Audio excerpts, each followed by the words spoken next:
Hola, bueno, bienvenidos a un nuevo Mates con Historia, un gusto estar nuevamente con ustedes, un saludo a todos desde la ciudad de Rosario, nuevamente en los estudios de Conclusión TV de la Asociación de Empleados de Comercio de Rosario. Me voy cebando mi primer mate, Mates con Historia. Para los que se suman, no agotamos los temas. Vamos dando algunas pinceladas, citamos a algunos autores, mientras compartimos de un lado y del otro, si les gusta el mate, no es obligatorio, pero yo estoy acá con mi mate, para reflexionar. Vamos a la historia para encontrar en ella claves de interpretación. Y en este caso volvemos a la historia argentina, pero diría la historia rioplatense. Y me animaría a decir también, por el tema que vamos a ver hoy y por cómo lo enfoca el autor, de la historia sudamericana. El título puede ser un poco provocador, Uruguay como problema. Uruguay como problema es el título de un libro escrito hace ya un tiempo por un intelectual uruguayo a quien tuve el gusto de conocer en vida.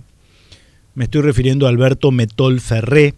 Alberto Metol Ferré falleció hace unos 15 años. Yo lo conocí siendo un mocoso, visitando la ciudad de Montevideo, donde tuvo la gentileza de recibirme. Fuimos a almorzar juntos, me acuerdo. Lo pasé a buscar por la Cancillería uruguaya. Me había citado, estoy hablando del año 91, o sea, no había celulares, ¿no?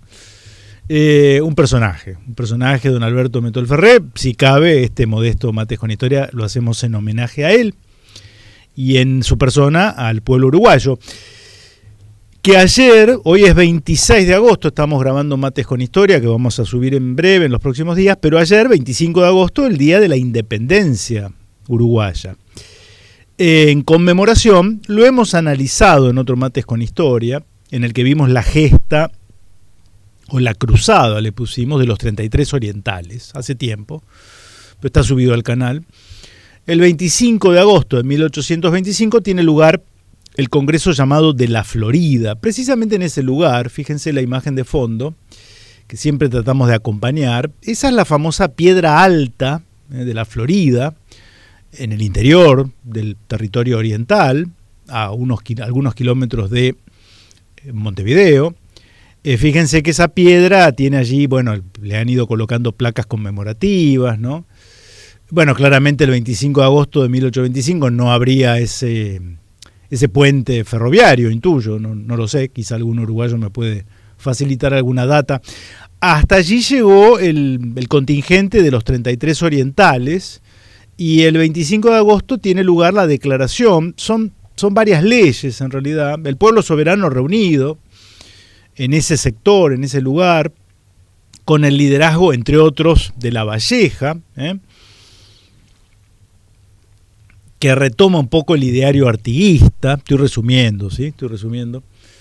Ya nos vamos a referir en breve a la guerra contra el Imperio del Brasil, por la cuestión de la banda oriental. Hoy me animo a hacer una suerte de preámbulo, porque quiero referirme a la visión de Alberto Metol Ferré siendo uruguayo, y este título tan llamativo, Uruguay como problema, en el que hace una síntesis de la historia, de cómo surge, de cómo se pasa de la banda oriental a la provincia cisplatina, que va a ser parte de la dominación portuguesa.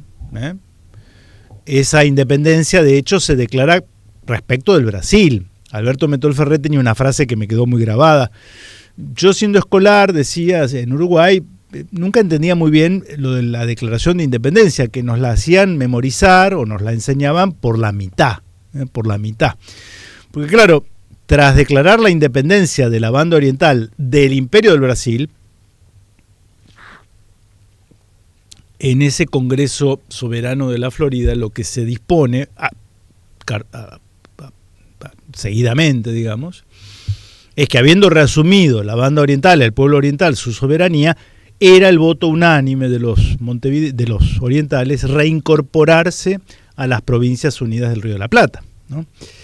En fin, es lo que va a ocurrir y es lo que va a desencadenar su admisión por parte del Congreso en Buenos Aires como una provincia más dentro de las Provincias Unidas del Río de la Plata, la declaración de guerra por parte del Imperio del Brasil. Eso lo vamos a ver más adelante. Bien, vamos a tratar de poner un mapa cuando editemos, un mapa actual, y para que tengamos noción de lo que significa el Uruguay. El Uruguay en la Cuenca del Plata, en Sudamérica, de cara al Atlántico. Ese Uruguay independiente va a surgir a partir del Tratado de Paz, que lo vamos a analizar detenidamente, citando a Luis Alberto de Herrera, otro intelectual uruguayo, dicho sea de paso, ¿no?, que analizó mucho el tema, en fin. Me gusta en esto ir a fuentes orientales, que me parece que teniendo al territorio oriental como epicentro de estas cuestiones, es mucho más válido, ¿no? Es mucho más válido. A ver qué lectura se hace desde el otro lado, desde la otra orilla de estos acontecimientos. Y Alberto Metol Ferré tiene consideraciones que me parecen muy, muy sabrosas, muy jugosas. Él habla como estratega, como intelectual, como geopolítico, ¿no? Y dice cosas muy contundentes. Está escrito en la década del 60, ¿sí? Tengan un poquito de paciencia. Utiliza mucho la expresión Latinoamérica, no Iberoamérica, en fin, les voy adelantando un poquito. Entonces dice lo siguiente. El título Uruguay como problema. El Uruguay es la llave de la Cuenca del Plata y el Atlántico Sur, y la incertidumbre de su destino afecta y contamina de modo inexorable y radical al sistema de relaciones establecidos entre Argentina, Brasil, Paraguay y Bolivia. Seguramente sus repercusiones son aún más lejanas. Por eso, una reflexión sobre su historia, raíces y prospectiva compromete y está empeñada directamente con sus vecinos. Tanto para ellos como para nosotros, una distracción acerca del otro equivale a un olvido de sí mismos. El Uruguay separado de su contexto renunciaría a comprenderse y caería en la irrealidad tentadora del solipsismo político. Que el Uruguay esté en profunda crisis se refiere a la crisis que sufre Uruguay tras la caída del Imperio Británico. Es decir, tras la Segunda Guerra Mundial el Imperio Británico desaparece de facto, ¿no? Desaparece de facto, y eso tiene repercusiones en un país tan marcado en su historia por la presencia británica, ¿no? Basta ir a Uruguay, o por lo menos a Montevideo, y percibir esto de modo muy patente, muy evidente. Que el Uruguay esté en profunda crisis y esta amenace más y más desde larga data es sorpresa para todos, incluso en primer término para los uruguayos, aferrados a su incredulidad. La ejemplaridad acatada del Uruguay para América Latina y para los uruguayos mismos era cosa juzgada. Se presumía bien adquirido para siempre. El país se sentía aventurosa y sensata excepción a las bárbaras tragedias latinoamericanas. Sin embargo, año a año, desde hace visiblemente por lo menos una década, la crisis ha avanzado paulatinamente con algún reposo aparente, pero retomando fuerza para nuevos enviones. Una crisis no abrupta, sino lenta y pertinaz, como la decrepitud. Como la decrepitud. Bueno, como verán, yo el libro lo bajé en PDF, ¿sí? Tuve que imprimir de modo tal de que sepan disculpar, un poquito molesto. Sociedad sin horizontes ciertos es hombre sin perspectiva. La emigración o el catre. Son estos tiempos de epidemia psicoanalítica en la sólida clase media montevideana, angustiada por la angostura de sus proyectos reales de vida y la acechanza atmosférica, cierta y omnipresente, del deterioro general de sus condiciones de existencia. Creo que en parte el diagnóstico que hacía Metol Ferré en la década del 60 de esta crisis de un lado del río también podría aplicarse, mutatis mutandi, con algunos matices, de este lado del río, ¿no? Dicho sea de paso. Era muy amigo de Arturo Jaureche, digamos. Alberto Metol Ferré lo conoció, era más joven que Jaureche, pero muy amigos, con con otros orientales como Washington Reyes Abadí, a quien también tuve el honor de conocer, ya fallecidos.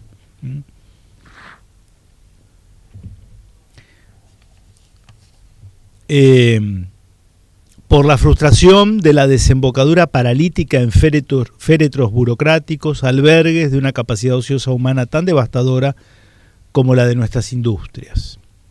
Una clase media cebada por la seguridad, que puede pagar aún sus cuitas en el diván, asistir a polémicas sobre las guerrillas por televisión, pero no puede asumir en la calle ninguna cura política. La multitud de los solos carece de tarea común. La multitud de los solos carece de tarea común.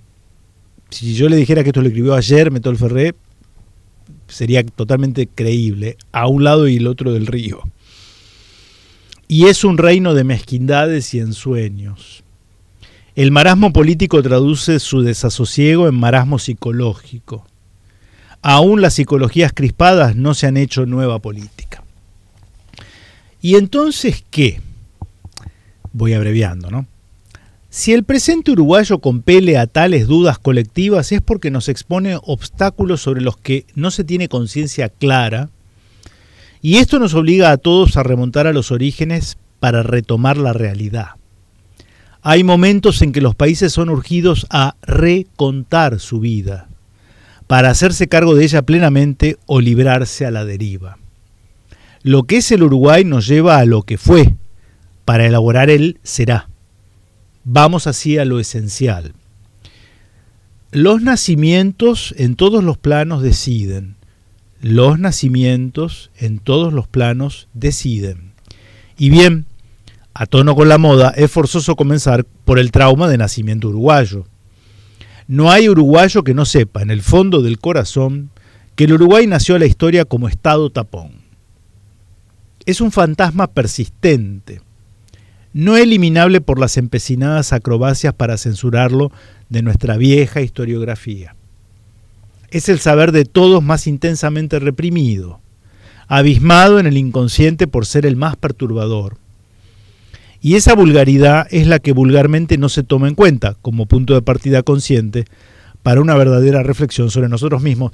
Me estoy dando cuenta, no lo advertí cuando lo leía por primera vez para seleccionar las partes que iba a leer, cómo esa sociedad rioplatense, quizá los puertos, Montevideo, Rosario, Buenos Aires, estaba tan marcada por el psicoanálisis, ¿no? Demasiado, para mi gusto. Pero bueno, es bastante notorio esto. Y sabemos que intentarlo suscita nuestras más espontáneas e incluso saludables resistencias. Pretendemos actuar como si no fuera así y nos exponemos a un contrasentido básico, y un error u omisión de base corrompe toda conclusión. Por ello, la crisis no exige comenzar por responder con la catarsis de la verdad. ¿Qué significa entonces el Uruguay como Estado tapón? Se pregunta Alberto Metol Ferré, autor uruguayo. ¿Qué tapona y para qué? Al variar los contextos históricos, ¿varía su sentido? Importante esta pregunta. Al variar los contextos históricos, ¿varía su significado? Adelanto. El autor y yo creo que sí, la respuesta es afirmativa. ¿Acaso ha dejado de ser Estado tapón? ¿Acaso sus funciones son otras? ¿Qué es entonces para nosotros política internacional? ¿Hasta qué punto nuestra política nacional interna se hace también política internacional o viceversa? Es en este sentido que entendemos la pregunta primordial sobre el Uruguay en Latinoamérica y en el mundo. Es además la pregunta que condiciona todas las preguntas. Una última advertencia, estamos como en el prólogo, ¿no?, del libro. Este trabajo fue presentado en abril de 1967 al Instituto de Economía como contestación a la pregunta: ¿cuáles son las posibilidades de independencia real, si es que existen, de un país como el Uruguay? Génesis internacional de Uruguay.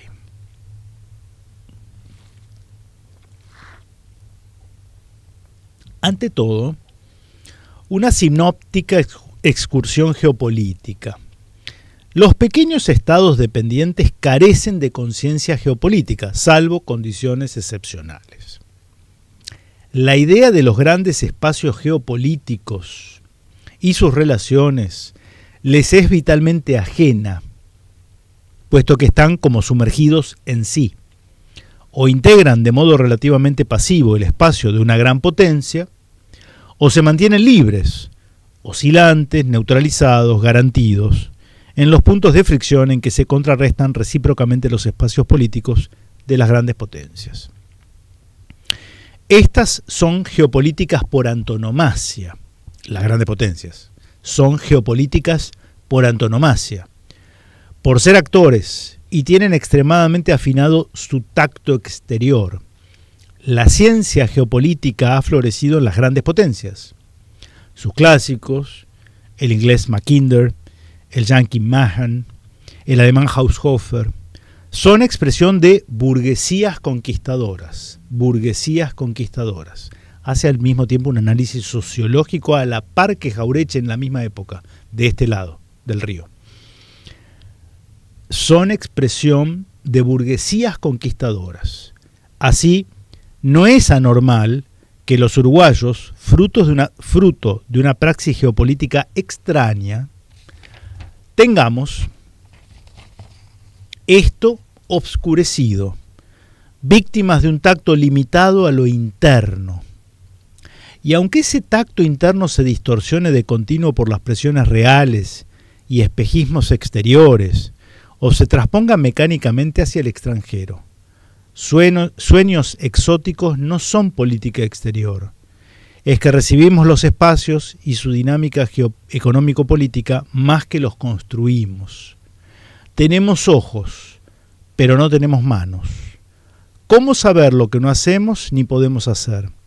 Lógica es la rareza de un sentido geopolítico uruguayo, y esto no delata más que nuestra casi ausencia de política internacional. Se ha dicho que los instrumentos propios de la política internacional, congruentes con las incidencias económicas, pueden simbolizarse en dos figuras, el soldado y el diplomático. Tenemos los símbolos, pero no la realidad. Nuestro ejército, el ejército uruguayo, es más bien un minúsculo rubro de burócratas, y nuestra diplomacia, más bien sociabilidad y turismo dilatado. Lapidario. Esto aplica de este lado también, ¿no?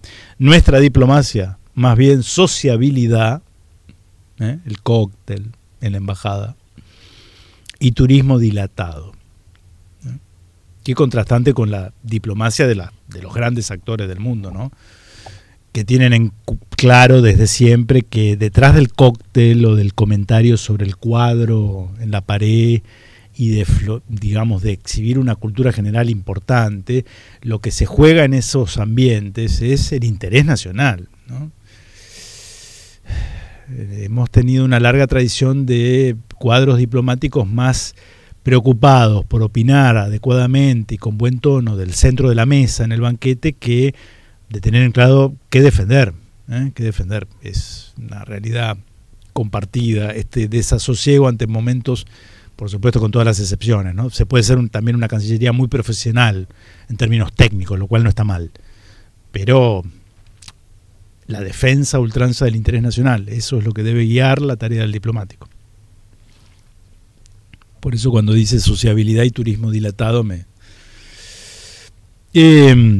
objetivamente casi no tienen tarea, como en ningún país pequeño.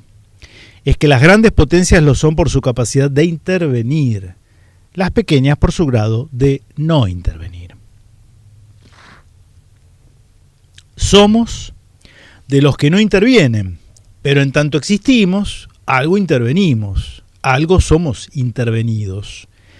Debemos saber entonces, tal es la pregunta, nuestro modo peculiar de intervenir y no intervenir. Las condiciones de esa peculiaridad es lo que importa, y para eso lo mejor es el repaso de elementalidades algo descuidadas o demasiado implícitas. ¿Cuál es nuestra política internacional? ¿Cómo se ha definido nuestra situación geopolítica? Primero esbozaremos apretadamente las coordenadas generales luego las específicas del Atlántico Sur y la Cuenca del Plata, siguiendo el curso histórico. No voy a leer todo el libro, pero el que quiera profundizar en estas cuestiones es muy recomendable. El sencillo esquema de Halford Mackinder divide a las tierras de nuestro planeta en dos grandes masas: la isla mundial, Eurasia y África, y la isla continental, América. La isla continental está separada por el foso protector de los océanos, y la historia del hombre le vino pausadamente a través de milenios desde el Océano Pacífico y Asia, pero se incorpora realmente a la historia universal desde Europa y el Atlántico, hace apenas 5 siglos. O sea, en cuanto a americanos, corremos esta suerte, compartida, dicho sea de paso. Las potencias europeas en lucha terminan escindiéndola y unificándola en dos grandes áreas, la anglosajona y la latina. Nacemos entonces bajo la hegemonía del Imperio Hispánico, el primero en dar la vuelta al mundo. Pero a Magallanes le siguió el pirata Drake, y España en su retroceso histórico hace lugar desde la independencia al predominio del Imperio Británico, que a su vez lo va cediendo al Imperio Norteamericano, llegado con el siglo XX y consolidado en la Segunda Guerra Mundial. 3 imperios sucesivos signan nuestra historia. El Imperio Hispánico tiene sus centros en el Caribe, el Mediterráneo americano, y en Lima, en el sur. Solo en la etapa final se extiende realmente en los grandes espacios de la cuenca del Río de la Plata. La creación del Virreinato del Río de la Plata es prácticamente a fines del siglo XVIII, 1776, agrego yo. Por otra parte, la guerra incesante entre el poder inglés en ascenso y el español en declinación tiene hondísima repercusión en la configuración de América Latina. En efecto, engendra como consecuencia la frustración de la unidad nacional ibérica, secesionando al Portugal de España. Y esa unidad nacional frustrada se proyecta a su vez en América Latina, dividiéndola de Brasil. Pues ¿qué es el portugués sino un gallego separado? De esa lucha con el poder inglés que instrumentalizaba a Portugal como cuña, surgirá nuestro país. Repito, de esa lucha con el poder inglés que instrumentalizaba a Portugal como cuña, surgirá nuestro país. Nacemos de la tensión entre la colonia del Sacramento y Montevideo, es decir, España y Portugal, entre paréntesis, Inglaterra. Venimos ya al mundo como frontera de conflicto y base de penetración en el Atlántico Sur y el corazón sudamericano. ¿Ven cómo era importante releer estas páginas escritas por alguien que veía la macro, diríamos, ¿sí? Que nos ayuda a entender el contexto, dentro del cual luego sí iremos entendiendo la guerra puntual, que los brasileños llaman la guerra de la provincia cisplatina, nosotros la guerra contra Brasil, que peleamos junto a los orientales, la batalla de Ituzaingó, etcétera, que vamos a ver, pero hay que elevarse un poquitito para ver todas las piezas que estando ahí a la altura del combate uno no ve en su totalidad. El poder hispánico no tenía su centro en el Atlántico Sur, sino en el Pacífico, proyectándose sobre Asia. Pero las necesidades defensivas contra el poder anglo-lusitano, le llevan a la creación del Virreinato del Río de la Plata y a la fundación de Montevideo.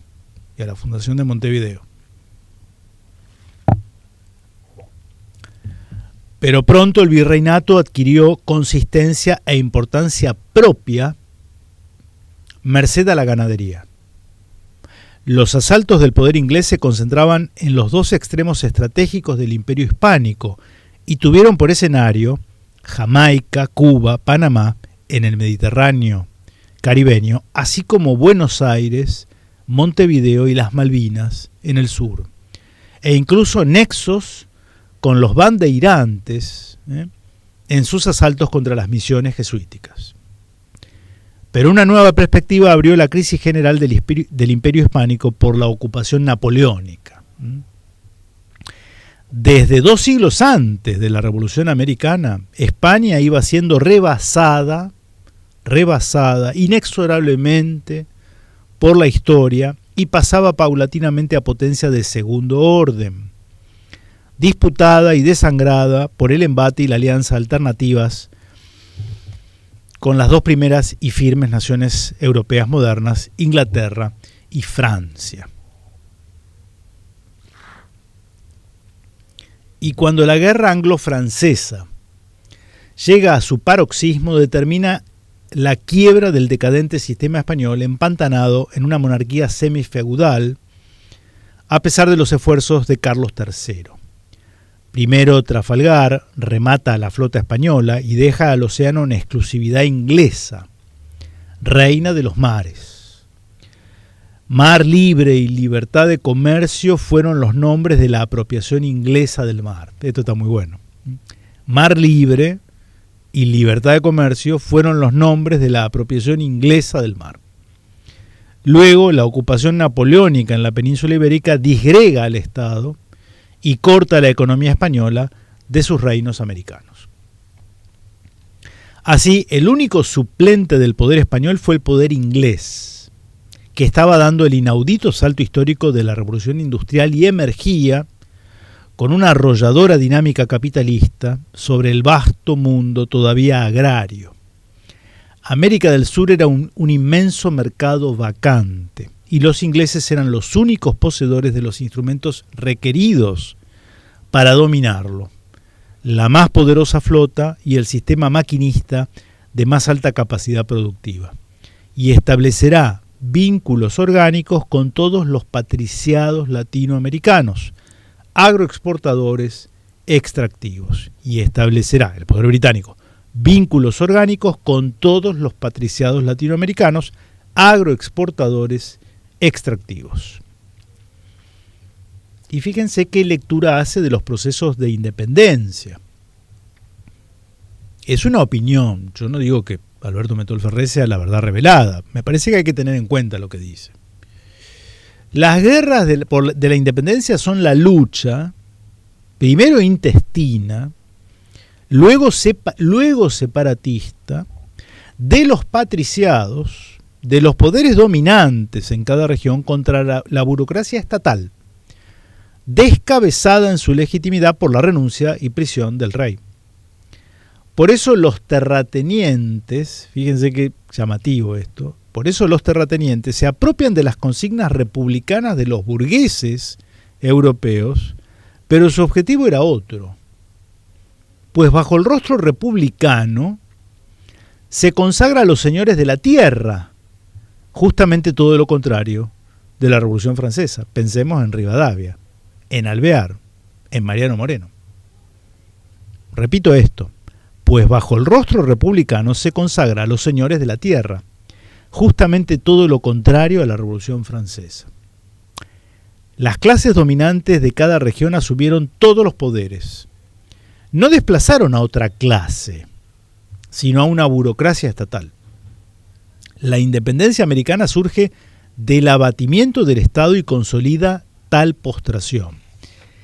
El Estado se descoyunta en múltiples centros regionales, tantos como comarcas de ciudades importantes, y en cierto modo se feudaliza, recae en una dispersión y atomización análogas, si vale la comparación, a las ciudades griegas o italianas del Renacimiento, pero ahora en un gigantesco, inhóspito y casi vacío continente. Todos y cada uno aparte, los patriciados se levantan al grito unánime de «Junta queremos», reclaman la soberanía para sí. Es la fronda aristocrática y el vasto imperio fundador se pulveriza dramáticamente en una veintena de repúblicas a pesar de los esfuerzos nacionales de Bolívar, San Martín y Artigas. Bien, voy avanzando. Es muy recomendable leer a Alberto Metol Ferré. Él era detalle, tenía una severa tartamudez, era tartamudo, ¿no? Entonces, ir a escucharlo en alguna conferencia o en una charla, como pude tener yo, ¿no? Una charla privada, mano a mano, insisto, siendo yo un mocoso, no hacía más que escuchar, allá en Montevideo,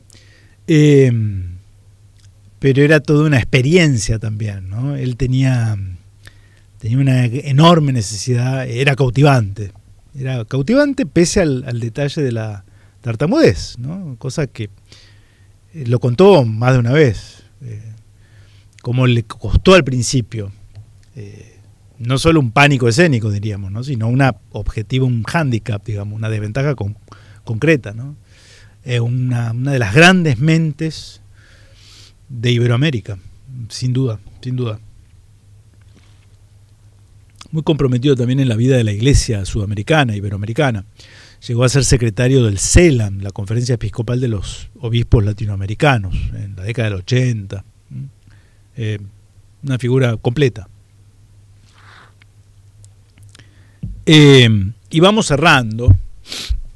Yo quería hoy hacer alusión a el libro Uruguay como problema de Alberto Metol Ferré para, con este marco conceptual, en los próximos mates con historia, ver la cuestión del tratado de Lord Ponsonby, en fin, el tratado de paz, ¿no? De 1828 y la separación definitiva de la banda oriental. Ya sabemos el destino deparado a los intentos proteccionistas de Artigas y Solano López, también como Morelos y Bolívar. Habían enfrentado la cuestión agraria, lo que había dado a sus movimientos un contenido más profundamente social. Pero no se pudo romper la trenza entre los patriciados y el imperialismo inglés.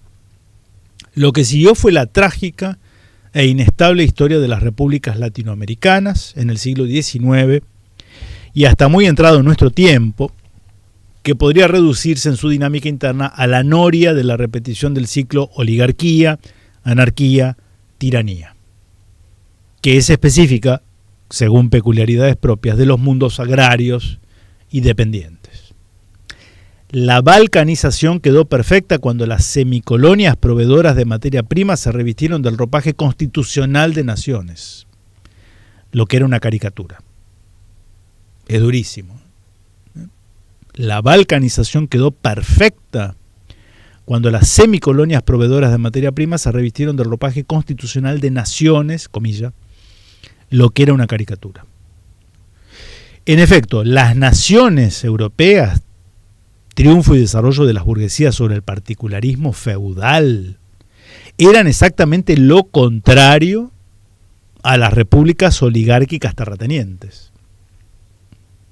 No fuimos países deformados por el monocultivo, sino creados por el monocultivo. En función exterior y sin constituir el mercado interno propio para su desarrollo.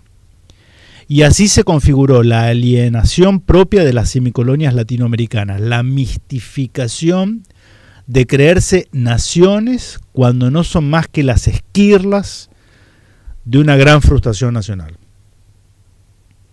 ¿Y qué pasó con nosotros, los uruguayos? El virreinato del Río de la Plata, luego Provincias Unidas, también saltó en pedazos, por obra conjunta de la oligarquía porteña, la nuestra, la porteña nuestra, no la de Montevideo, y los ingleses. El gran caudillo de la Cuenca del Plata y protector de los pueblos libres, José Artigas, terminaba derrotado por las tenazas inglesas desde Río y Buenos Aires.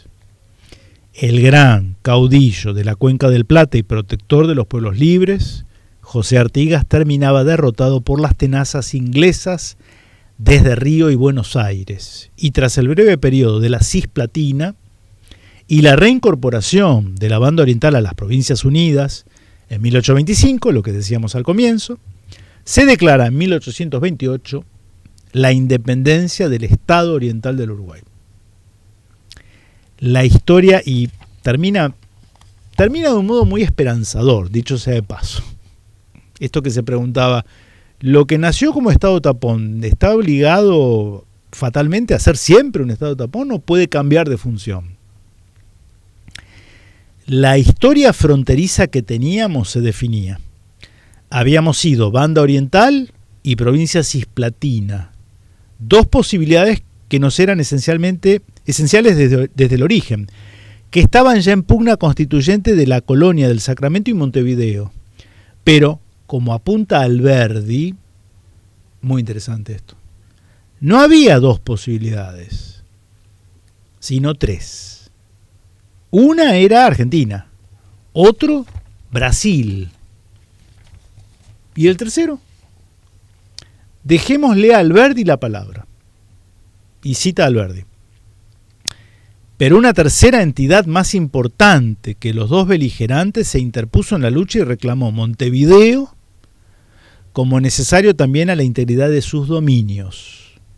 Esa entidad era la civilización. Ella también tuvo necesidad de que Montevideo fuera libre e independiente para campear en sus nobles dominios, que se extienden en todo el fondo de América.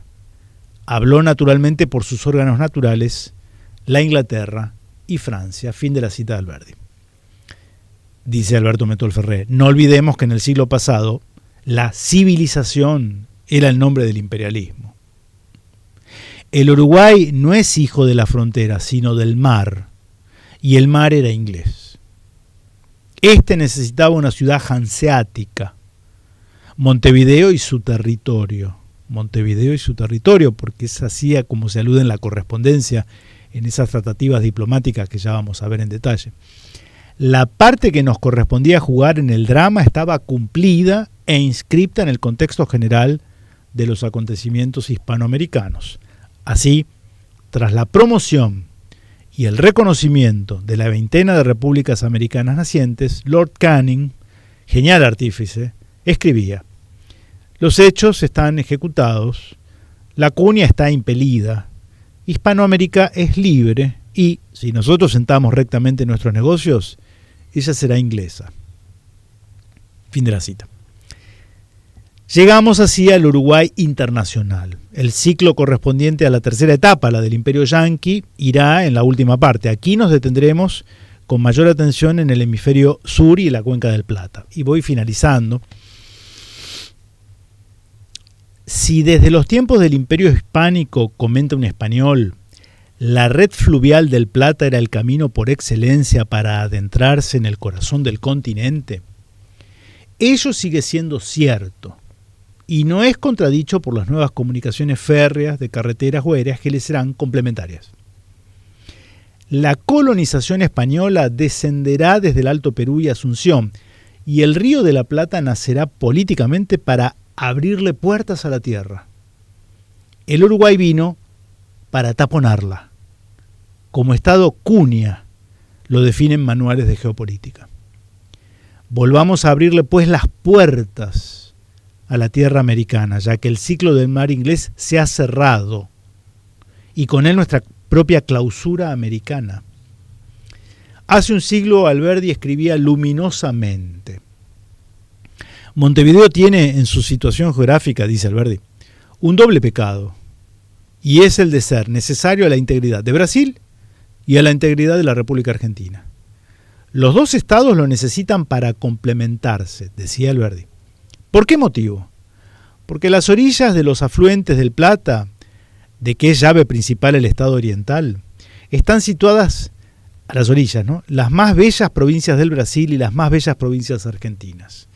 El resultado de esto es que el Brasil no puede gobernar sus provincias fluviales sin poseer la banda oriental, ni Buenos Aires puede dominar las provincias litorales argentinas sin la posesión de esa banda oriental. Fin de la cita. Las razones de hoy son aún mayores. Están en juego el más vasto complejo industrial en ciernes de América Latina. Convirtamos entonces nuestro doble pecado en doble virtud. Nuestras posibilidades históricas fueron tres: banda oriental, solución argentina; provincia cisplatina, solución brasileña; Uruguay, solución inglesa. Paradójicamente, fue en esta última que formamos nuestra propia autonomía comunitaria. Pero hoy, por la retirada de sus condiciones, estamos en el aire, como hoja al viento, imantados por la aspiradora norteamericana por razones geopolíticas, pero no económicas, faltos de funcionalidad estructural.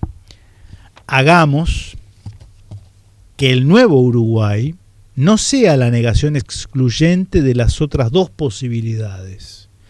Realicemos a la vez la síntesis de la banda oriental y la provincia cisplatina. Que seamos frontera que une y no que separa. Que el Uruguay sea no la anulación de la banda oriental y la provincia cisplatina, sino su conjugación. Nexo y no neutralización. Fue con esa idea central que allá por el 55, con Washington Reyes Abadí y Ares Pons, fundamos una efímera revista que por ello denominamos Nexo. Luego se reeditó la revista Nexo en la década del 80. Desde Uruguay escribían todos los pensadores de la línea de Alberto Metol Ferré y jugaba con esta figura, ¿no? El nexo de un estado tapón pensado por Lord Ponsonby y la diplomacia británica con el objetivo de taponar y de poder permitir que el poder británico controlara la cuenca fluvial más importante del continente, el subcontinente americano, hacer nexo y facilitar la unidad, la integración, conjugando la provincia, la banda oriental, la provincia cisplatina y el Uruguay independiente, nexo entre Brasil y Argentina.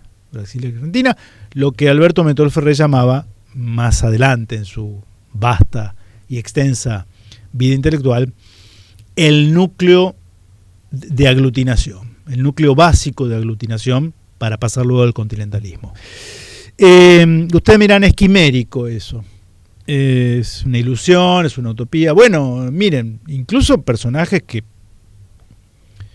no son santos de mi devoción, como el presidente Raúl Alfonsín, firmó las cláusulas constitutivas de lo que fue luego el Mercosur con su par brasileño José Sarney, 1986.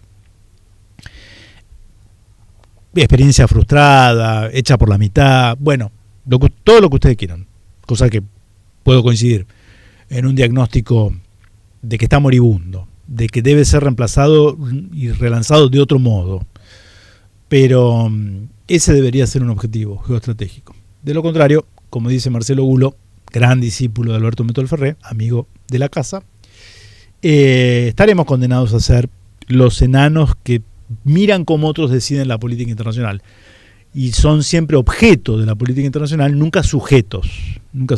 Tenemos capacidad si deponemos nuestras mezquindades y nuestras miopías intelectuales que surgen siempre de una historiografía falsa. Ese es el motivo por el cual hacemos Mates con Historia, para ir a la historia y encontrar en ella claves interpretativas, como decíamos al comienzo de este Mates con Historia. Me tomo el último.